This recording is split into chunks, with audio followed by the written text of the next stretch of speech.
They told you America was born in liberty. But they didn't tell you the truth.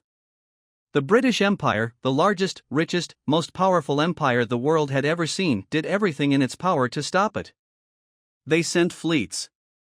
They hired mercenaries. They used spies, sabotage, and brutal force. They tried to kill the revolution before it could even breathe. And yet, they failed. Spectacularly. This isn't the version they teach in schools. This is the real story of how America stared down an empire and won. Before we uncover the full truth, just a quick favor. If you're passionate about hidden history, rebellion, and stories that challenge the mainstream, hit that like button, subscribe to Ancient Light, and let's take history back from the textbooks. Now, let's go back to where it all began.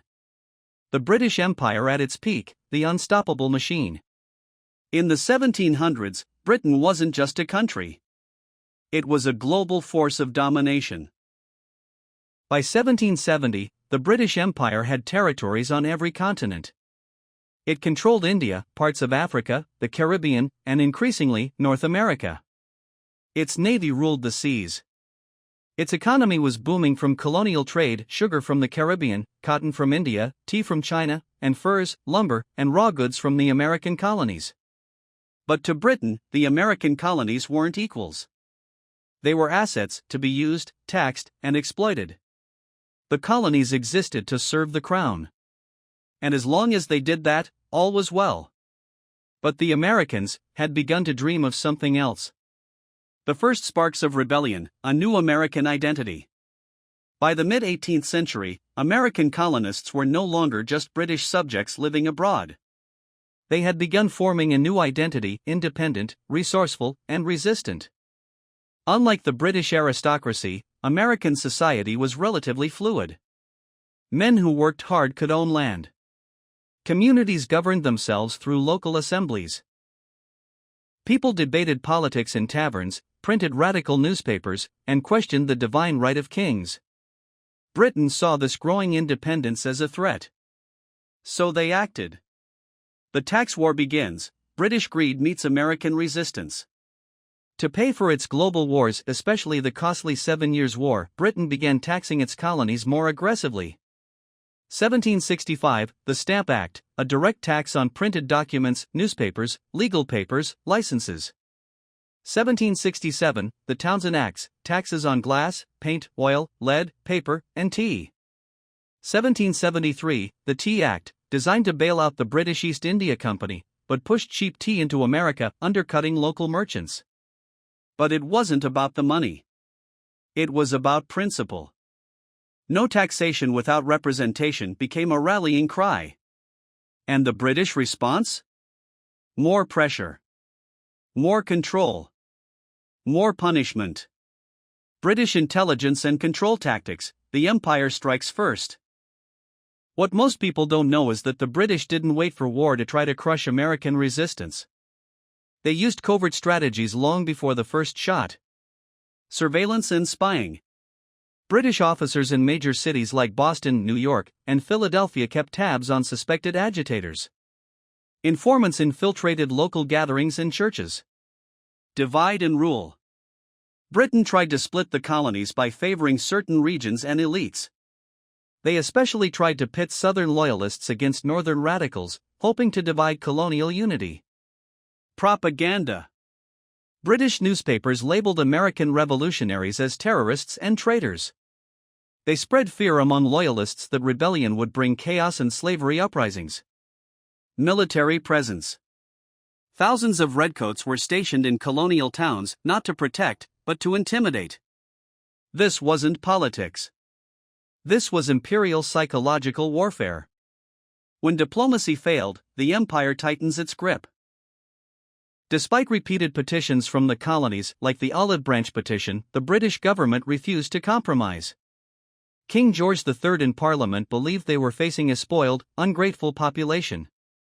They believed fear would force compliance. So they escalated. Boston Port Act shut down Boston's harbor entirely. Massachusetts Government Act removed local self-governance.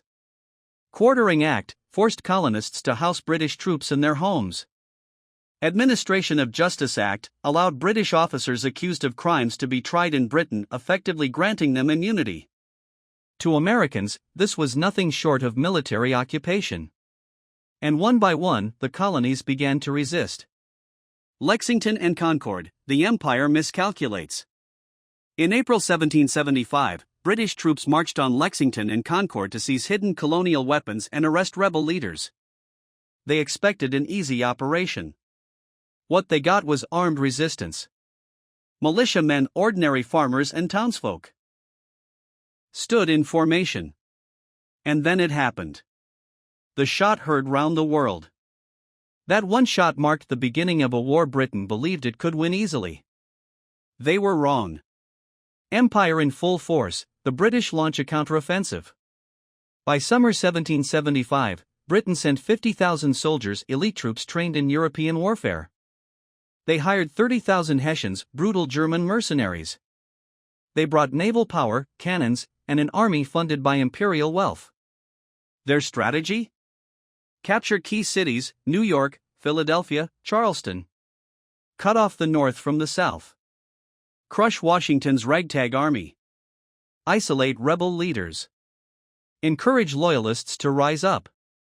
And, if necessary, use brutal scorched earth tactics.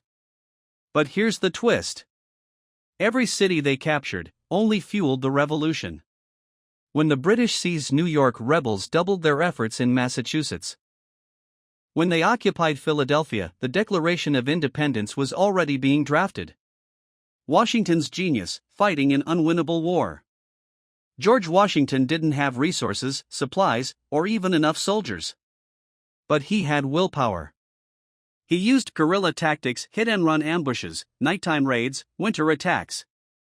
He avoided full confrontation unless he had the upper hand. He turned his weaknesses into strengths. The British mocked him for fleeing New York. But then came Trenton, a surprise Christmas attack that stunned the Hessians. Then Princeton, Brandywine, Monmouth. Each time, he proved he couldn't be caught. The turning point, British Empire overextended. In 1777, British General Burgoyne marched from Canada to cut off New England. But he was surrounded by American troops at Saratoga.